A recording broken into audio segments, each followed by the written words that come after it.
professionnel réussi, c'est une première impression réussie auprès de son interlocuteur. Aujourd'hui, avec les réseaux sociaux professionnels et privés, on réagit vraiment face à une photo et de moins en moins face à un nom et un prénom. Ça va être une première approche vraiment réussie. Donc on a tout intérêt à prendre son temps de faire une belle photo dans un cadre privé ou de s'adresser à un professionnel. Beaucoup de professionnels proposent des séances photos courtes, donc relativement peu onéreuses, pour réaliser de belles photos corporate.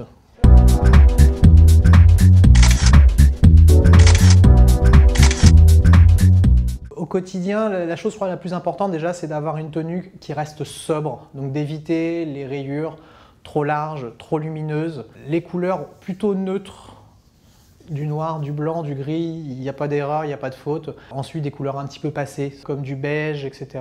ou des couleurs un petit peu pastel. Ça fonctionne beaucoup plus pour garder quand même la mise en valeur du visage et pas de la tenue. Qu'on reste en portrait et pas en photo de mode. Alors, les nœuds de cravate qui soient adaptés au col de chemise, donc un col de chemise fin, un nœud de cravate fin, de ne pas avoir une disproportion par rapport à ça, de prendre son temps vraiment, de le rendre vraiment propre, équilibré, bien mis, et surtout une chemise bien repassée au niveau du col. J'ai souvent le cas de petits soucis, de petits froissages autour du col. Pour les femmes, quand même des couleurs assez neutres, pas trop de motifs. Souvent une tenue légèrement décolletée, avec une gorge toujours un petit peu dégagée, souvent plus jolie, plus esthétique, et met le visage souvent plus en valeur. Les rayures par rapport aux tenues, si elles restent fines, ça peut très bien passer. Quand elles sont trop larges, à éviter. Sur la tenue, on peut également ajouter à éviter les épaulettes trop larges. Les vêtements mal taillés, ça se voit rapidement en photo. Ça fait tout de suite un gabarit très important avec une petite tête, donc c'est rarement très esthétique. Ce que je conseille au quotidien pour faire des portraits professionnels, c'est de venir au minimum avec 2 tenues. Une tenue extrêmement classique, du noir, du blanc, du gris, chose très basique, et une tenue un petit peu plus lumineuse, un petit peu plus printanière, quelque chose, voilà, un petit peu plus coloré. Vous pourrez choisir ensuite à tête reposée les photos les plus sympas à utiliser sur du CV papier, sur du profil internet, en fonction de ce que vous voulez faire. Le maquillage, pour avoir un rendu sympa en photo, quand on le fait soi-même, il faut toujours essayer de l'accentuer légèrement. Par rapport au miroir, on aura toujours quelque chose d'un petit peu plus estompé. Donc il ne faut pas hésiter à l'accentuer un tout petit peu plus. Essayez, pareil, quand on le fait soi-même, de matifier un petit peu plus qu'à la normale, donc de ne pas hésiter de poudrer un petit peu son visage. Pour les hommes, le maquillage, dans un environnement professionnel, donc quand vous adressez à un photographe pour faire des portraits corporate, vous pouvez demander vraiment la prestation d'une maquilleuse qui permettra de faire ce qu'on appelle une mise en beauté pour les hommes ou pour les femmes. Ça fonctionne aussi bien. Bien évidemment, pour les hommes, ça ne se verra pas. Par contre, ça estompe tous les défauts, les signes de fatigue, les brillances, les imperfections de peau. Donc on a un rendu brut tout de suite beaucoup plus flatteur, sans passer par la case retouche.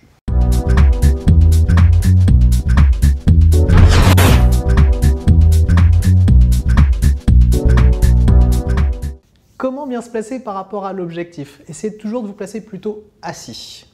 Debout, ça marche pas vraiment, on va toujours un petit peu se basculer, se balancer, on ne sera pas très stable. Assis, toujours avec un pied au sol au minimum, de pouvoir avoir un appui. Placez-vous toujours de 3/4 par rapport à l'objectif, d'un côté ou de l'autre. Vous choisirez ensuite votre meilleur profil, la tête reposée sur les meilleures photos.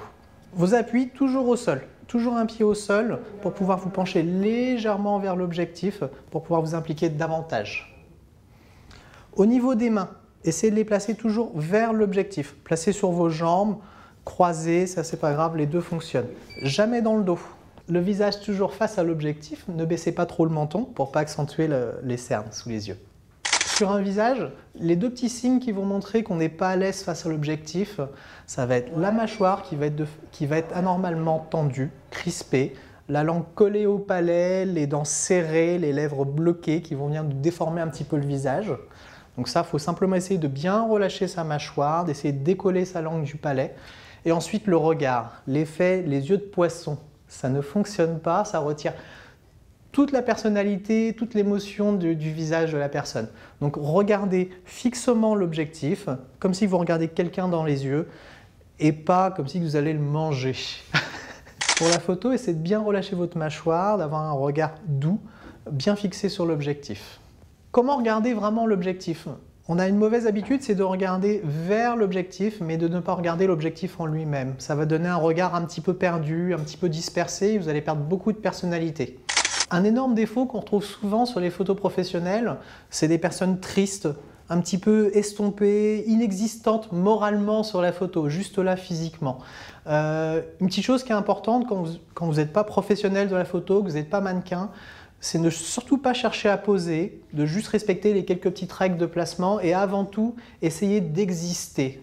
Essayez de faire ressortir votre personnalité, votre dynamisme, votre professionnalisme face à l'objectif. Une chose qui est importante quand vous allez regarder l'objectif, c'est de commencer par sourire par les yeux, de commencer à sourire par l'émotion. La petite chose à éviter, c'est sourire et avoir un regard triste ou un regard plein de questionnements en se disant « est-ce que mon sourire est crédible ?» Le sourire sur une photo professionnelle, c'est absolument pas une nécessité. Le plus important, effectivement, c'est de ne pas avoir un regard triste, d'avoir un regard dynamique, un regard motivé, mais surtout pas éteint. Le sourire, par la suite, il viendra de façon très naturelle ou pas du tout. Donc surtout, un petit conseil, c'est ne restez pas avec le sourire figé sur 1, 2, 3 photos de suite. Relâchez systématiquement votre sourire pour qu'il revienne ensuite le plus naturellement possible. Le Ouistiti ne fonctionne pas face à l'objectif pour du portrait professionnel. Un petit conseil face à l'objectif pour être encore plus percutant, c'est d'essayer de sourire un petit peu par son regard, d'essayer de sourire par l'émotion, de sourire par la pensée. Si vous êtes dans une situation où vous êtes vraiment captivé par l'objectif, on va vraiment le faire ressortir à travers la photo. Quand vous allez être face à l'objectif, que soyez chez vous à faire une photo avec quelqu'un que vous connaissez ou dans un environnement professionnel, dans un studio photo, vous ne serez jamais la même personne qu'au bureau face à vos dirigeants ou si vous êtes vous-même le dirigeant. Il faut que vous preniez vraiment conscience que vous redevenez le professionnel, que vous soyez à votre poste, vraiment que ce soit vous au travail et pas vous dans un cadre privé. Une photo professionnelle, c'est pas vous dans la vie privée, c'est vous dans votre fonction professionnelle. Donc vraiment, essayez de faire ressortir cette personnalité et de faire ressortir les qualités que vous avez besoin en tant que professionnel et pas forcément en tant que personne privée. J'ai parfois des professionnels, des dirigeants d'entreprises qui viennent refaire des photos professionnelles pour la presse, etc. On voit tout de suite les gens qui ont vraiment travaillé leur image, qui ont conscience que leur présence a une vraie répercussion sur leur métier, qui ont l'habitude d'être face à une caméra, face à un objectif. Ils vont vraiment se transformer, ils vont être vraiment capables de faire ressortir énormément de charisme, juste le temps de la photo ou juste le temps de la séquence vidéo. On l'a de façon assez flagrante, sans que ce soit des gens spécialement photogéniques, ils arrivent à faire ressortir une vraie présence.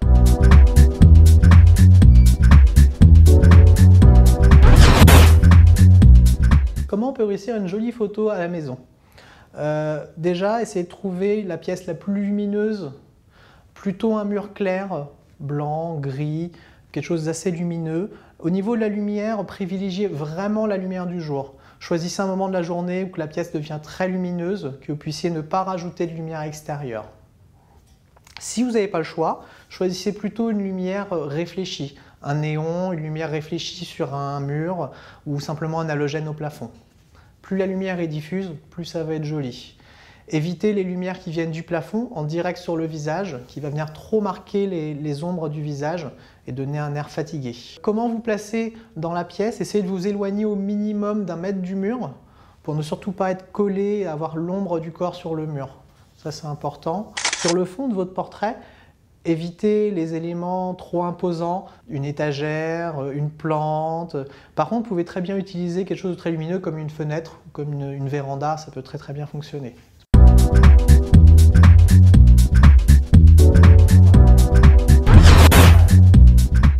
Les petits pièges à éviter quand vous allez faire la photo vous-même ou la faire par un ami.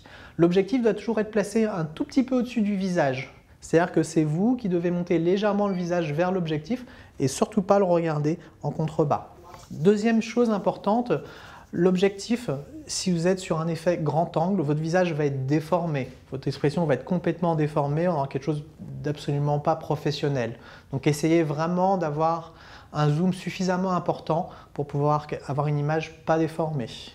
Un portrait professionnel réussi, avant tout, c'est un visage pas stressé, une personne détendue, une personne à l'aise face à l'objectif. Quel que soit le temps qu'il faut pour que vous soyez à l'aise, prenez vraiment le temps d'avoir une image où vous êtes détendu. Ensuite, la deuxième petite chose importante, c'est essayer de refléter une vraie personnalité à travers sa photo, pour amener un plus vraiment au CV.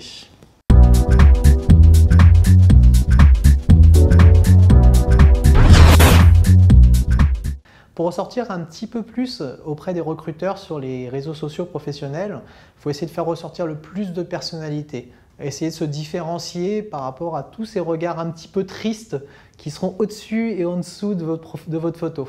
Un certain nombre de recruteurs vont faire leur présélection simplement depuis les photos. Ils vont s'arrêter simplement en regardant votre photo, vont vous retenir ou pas. Simplement en détendant son visage, on est plus beau, on est plus esthétique et on a beaucoup plus d'émotions qui ressortent naturellement.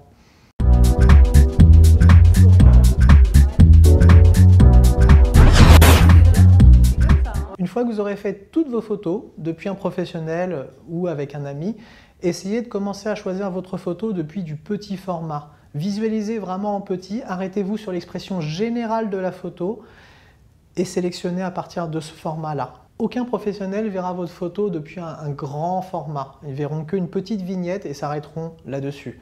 Ne vous arrêtez surtout pas à votre petite cicatrice derrière l'oreille qui vous perturbe, qui vous empêche de choisir une photo vraiment dynamique avec une vraie personnalité.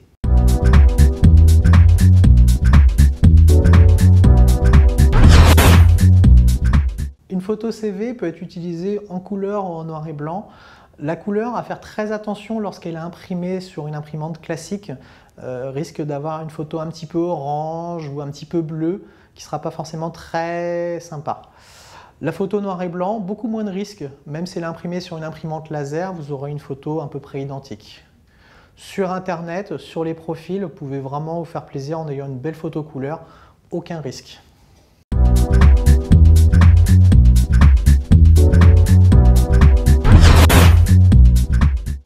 Si vous voulez retoucher un petit peu votre photo vous-même, je vous conseille un logiciel très simple et gratuit sur Internet qui est Picasa via Google. Un logiciel très simple où vous allez pouvoir rééclaircir votre photo, retirer un petit peu de couleur, pouvoir vraiment la recontraster un petit peu plus d'honnêteté qui vous permettra d'avoir une photo un petit peu plus professionnelle.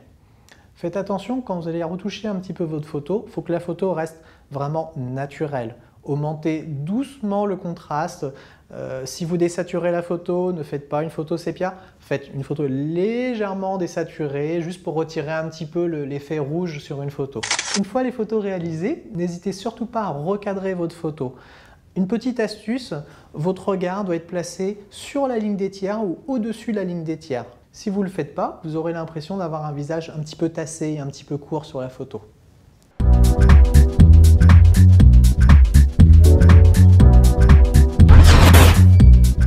Comment choisir, entre guillemets, un bon photographe pour aller faire une photo corporate? Beaucoup de photographes ne vont pas vous donner l'intégralité des photos brutes.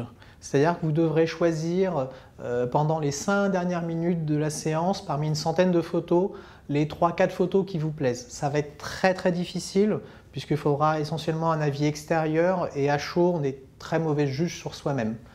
Donc ça, vraiment, je te déconseille, privilégiez des photographes qui vont vous donner l'intégralité des photos que vous pourrez ensuite choisir à tête reposée. Deuxième chose, précisez-lui bien que vous voulez faire des photos corporate, des photos de type portrait. Beaucoup de photographes sont spécialisés en photos de mode, n'auront pas forcément les capacités techniques et l'envie tout simplement de faire des beaux portraits corporate et ne seront pas forcément là du coup pour vous coacher correctement.